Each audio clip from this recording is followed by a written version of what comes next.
Welcome back dear aspirants. So last हमारा जो video था वो हमारा आखिरी वीडियो था महासागरीय जल की लवणता पर, और उससे पहले भी हमने चर्चा करी थी महासागरीय जल के तापमान और घनत्व पर। तो हमने तीनों चीज़ों को जो कि एक दूसरे से आपस में अंतर संबंधित हैं, हमने उस पर एक साथ चर्चा कर ली। अब हमारा जो अगला टॉपिक है वो स्पेशली अगर बात करें तो महासागरीय जलधाराएँ हैं, लेकिन चूंकि सब सिलेबस में एक जगह मेंशन है तरंगों के बारे में भी, तो हम लोग तरंगों के बारे में थोड़ा सा जान लेते हैं। लेकिन देखिए, तरंगों के बारे में बस हम इतना ही जानेंगे कि तरंगे क्या हैं और कैसी दिखती हैं वो, और उनकी उत्पत्ति कैसे होती है, जो मेन रीज़न है उनके उत्पत्ति का। ठीक है, क्योंकि मैंने देखा है कि क्वेश्चंस तरंगों से कभी शायद ही कभी क्वेश्चन आए हैं, इस वजह से जितना ये उतना रेलिवेंट रह नहीं जाता है। आप बस इसे एक डेफिनेशन के तौर पे देख लें, और उसके बाद कैसे तरंगे होती हैं, दिखाई देती हैं, आप उसे समझ लें थोड़ा सा। मतलब एक मोटा मोटी आपको आइडिया लग जाए कि तरंगे क्या होती हैं। बस मैं इस वीडियो को बनाने का मेरा बस ध्येय यही है। ठीक है, हम इस पे तरंगों की बात करेंगे। देखिए, मैं तरंगों पे एक अलग वीडियो क्यों बना रहा हूँ, क्योंकि अगला जो मेरा टॉपिक है वो महासागरीय जलधाराएँ हैं। अब महासागरीय जलधाराएँ जान लीजिए कि आपके समुद्री विज्ञान का सबसे इम्पॉर्टेंट पार्ट है और सबसे हाईली कॉन्सेप्चुअल एरिया है। ठीक है, आपके कॉन्सेप्ट की असली परख वहीं पे होती है। इसलिए उस टॉपिक को मैं बिल्कुल फ्रेश स्टार्ट करना चाहता हूँ, इसलिए मैं एक छोटा सा वीडियो आज बना रहा हूँ महासागरीय तरंगों के ऊपर। और मैं आपको बता दूं कि उससे पहले मैं आपके लिए एक आधारभूत जानकारी के लिए आपको मैं एक अलग से वीडियो प्रोवाइड करूँगा, जो कि महासागरीय जलधाराओं के जस्ट पहले का होगा। लेकिन वही वीडियो सबसे इंपॉर्टेंट होगा, क्योंकि वही वीडियो अगर आप जब वो वीडियो आप देखेंगे तभी आप महासागरीय जलधाराओं की उत्पत्ति तथा उनकी गति के बारे में समझ पाएंगे। इसलिए इसके बाद का जो वीडियो आएगा वो बहुत ही इंपॉर्टेंट है, कोई भी मिस ना करिएगा, और उसके देखने के बाद ही आप महासागरीय जलधाराओं को समझ पाएंगे। क्योंकि देखिए, कई चीज़ें उसमें हैं, मैं जब अगला वीडियो डिस्कस करूंगा तो उसमें बताऊंगा। फिलहाल हम महासागरीय तरंगों के बारे में थोड़ा सा डिस्कस कर लेते हैं। ये छोटा सा टॉपिक है, इसे हम ब्रीफ करके खत्म कर लेते हैं जल्दी से। आखिर ये क्या है, देखिए महासागरीय जलधाराएं तरंगों की बात करें तो इसे इंग्लिश में वेव्स कहते हैं। सागर या झील में सतह के जल पर मुख्यतः वायु द्वारा रगड़ द्वारा उत्पन्न सतही जल के प्रवाह को क्या कहते हैं, तरंग कहते हैं। देखिए, मतलब सीधा सा बहुत सिंपल डेफिनेशन है कि अगर कोई सतह जल है, जल का कोई सतह है, और उस पर अगर हवा जो है, वायु जो है क्या कर रही है, गति कर रही है इसके ऊपर बहुत तेज़ी से, तो क्या होगा उससे हवाओं, आप देखते होंगे आपके घर के आसपास कोई तालाब होगा या नदी होगी, तो देखते होंगे कि जो जल की धारा है, जो ऊपरी उसका सतह है, वो थोड़ा सा कहीं कहीं उठा है, कहीं नीचे गिरा है, कहीं उठा है, कहीं नीचे गिरा। कल जैसे नहीं होता, कल की तरह बिल्कुल वैसे वो दिखाई देता है। मतलब एकदम प्लेन समांतर नहीं दिखाई देता है वो। ठीक है, जैसा कि आप नीचे चित्र में देख पा रहे होंगे, मान लीजिए ये अगर नीचे ये पूरी आपकी क्या सतह है, मतलब समुद्री या फिर किसी भी जल का सतह है, तो जो जल धाराएं होती हैं वायु के कारण क्या होती है, थोड़ा सा ऊपर नीचे इस तरह से बहती हैं। ठीक है, अगर आपको जैसे देखना है तो आप एक काम कर सकते हैं कि आपके आसपास घर में अगर कहीं पानी कहीं पे भी हो, तो आप उसमें एक अगर कंकड़ छोड़ देते हैं तो क्या होता है, कंकड़ छोड़ने के बाद वो क्या होता है कि अलग अलग दिशा में आप देखते होंगे ठीक इसी प्रकार की आकृति, जैसा हमने यहाँ बनाया है, इसी प्रकार की आकृति बनाते हुए जो क्या करती हैं, वो जो जल होती है वो तरंगों के रूप में चारों दिशाओं में फैल जाती है। ठीक है, लेकिन यहाँ पे क्या होता है कि जो तरंगों के द्वारा, देखिए मुख्यतः जो तरंगों के द्वारा ये क्या होती है, उत्पन्न होती है। क्योंकि कभी कभी आप देखते होंगे जब बहुत तेज़ी से हवा चल रही है और किसी तालाब के किनारे आप बैठे हैं, तब भी वहाँ पे आपको ऐसी आकृतियाँ आपको दिख जाएंगी जल की सतह के ऊपर। और अगर आप प्रैक्टिकल घर पे करना चाहते हैं तो आप किसी भी एक पात्र में पानी लेके आइए, ठीक है, उसे भरिए और उस पर आप अपने मुंह से हवा से फूंक, मतलब मुंह से हवा निकालिए, उससे फूंक मारिए। ठीक है, जब आप उससे फूंक मारेंगे तो आपको दिखेगा कि वो भी इसी तरह की कुछ आकृति जल की सतह बना रही है। तो आप इस तरह से खुद भी प्रैक्टिकल कर दे सकते हैं। तो बहुत ही सिंपल और सीधी सी बात है कि तरंगे क्या होती हैं। तरंगे वे होती हैं जो जल की सतह पर वायु के रगड़ द्वारा क्या होती हैं, उत्पन्न होती हैं। ठीक है, अब उत्पन्न होती है रगड़ द्वारा, तो क्या होता है, जल के प्रवाह को तरंग कहते हैं। अब वो जो वायु होता है वो क्या करता है कि कुछ हवाओं को जो है, कुछ जल की मात्रा को जो है प्रवाहित कर ले जाता है अपने साथ। मान लीजिए कि अगर कोई वायु है, अगर जैसा कि मैंने व्यापारिक पौने के बारे में आपसे चर्चा करी थी, अगर मान लीजिए यहाँ के जल को, यहाँ से वायु चलना शुरू हो रही है, तो क्या करता है वायु अपने साथ जो सतह के जल होते हैं उसको लेकर किसी दूसरे भाग में भी चला जाता है। ठीक है, इसे ही कहते हैं हम जो तरंगे जो है, हवाई तरंगे जो है इस तरह से गति करती हैं। अब ये जो जल का भाग है क्या है, तरंगे ही कहलाएंगी, क्योंकि वायु के कारण ही जा रहा है। ठीक है, वायु इसको लेकर जा रही है अपने रगड़ के द्वारा, तो ये तरंगे हो गई यहाँ पर। अब आइए बात कर लेते हैं कि तरंगों का कैसे दिखाई देती हैं तरंगे। तो लहरों का सबसे ऊंचा उठा हुआ भाग शीर्ष या श्रृंग कहलाता है, जिसे इंग्लिश में क्रेस्ट कहते हैं, जो सबसे उठा हुआ भाग होता है। ठीक है, जैसे कि आप यहाँ पे देख सकते हैं कि ये देखिए तरंग है, ठीक है। इसका सबसे जो उठा हुआ भाग है ये है, इसे हम क्या बोलते हैं, इसे हम शीर्ष बोलते हैं या फिर श्रृंग बोलते हैं या फिर इंग्लिश में क्रेस्ट बोलते हैं।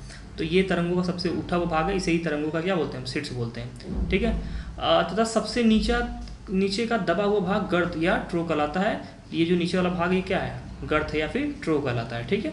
तो हमने बात कर ली तरंगों का शीर्ष क्या होता है, तरंगों की गर्त क्या होती है, ठीक है। आइए बात करते हैं दो शीर्षों या गर्तों के बीच की क्षैतिज दूरी को क्या कहते हैं, लहर की लंबाई कहते हैं।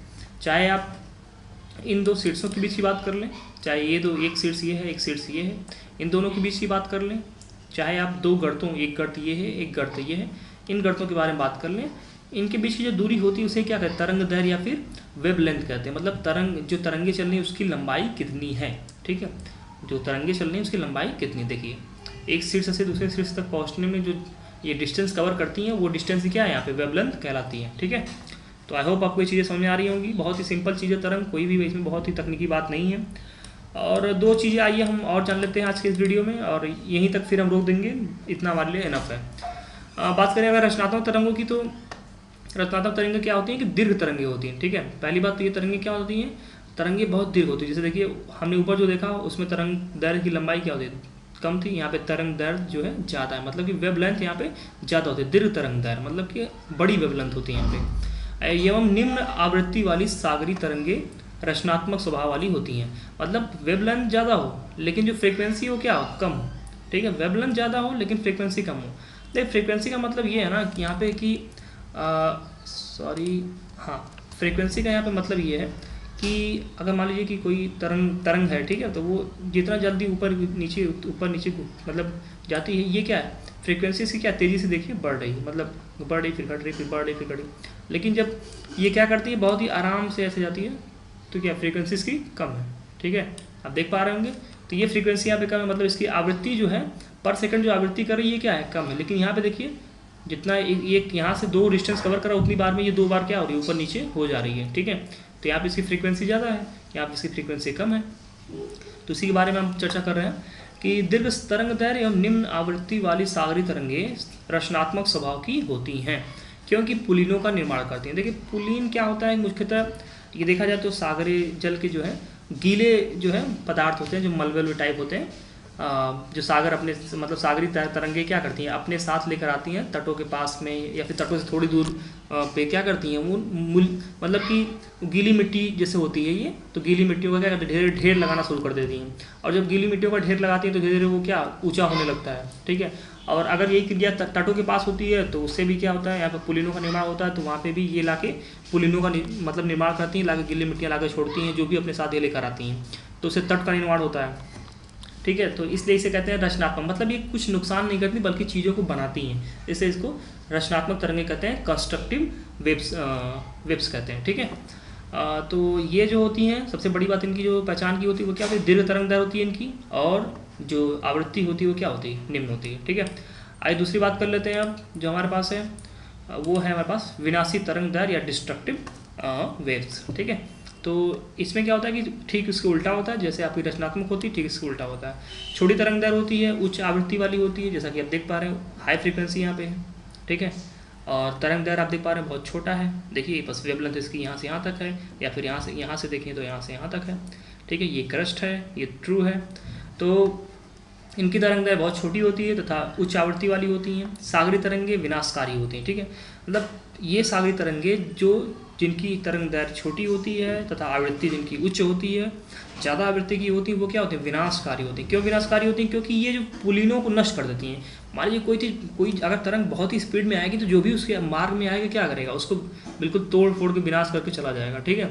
तो वही बात यहाँ पे है कि ये पुलिनें क्या करती हैं, नष्ट करती हैं पुलिनों को, ये तरंगे पुलिनों को नष्ट करती हैं। जो भी आपकी कंस्ट्रक्टिव जो वेव्स होती हैं जो पुलिनों का निर्माण करती हैं, तो उन पुलिनों को ये क्या करती हैं, नष्ट करती हैं। देखिए पुलिनों से मतलब आप बिल्कुल सीधा समझें कि गीली मिट्टी टाइप जो है ढेर ला के लगाती हैं महासागरी तरंगे, वही पुलिन निर्माण, वही पुलिन कहलाते हैं, ठीक है।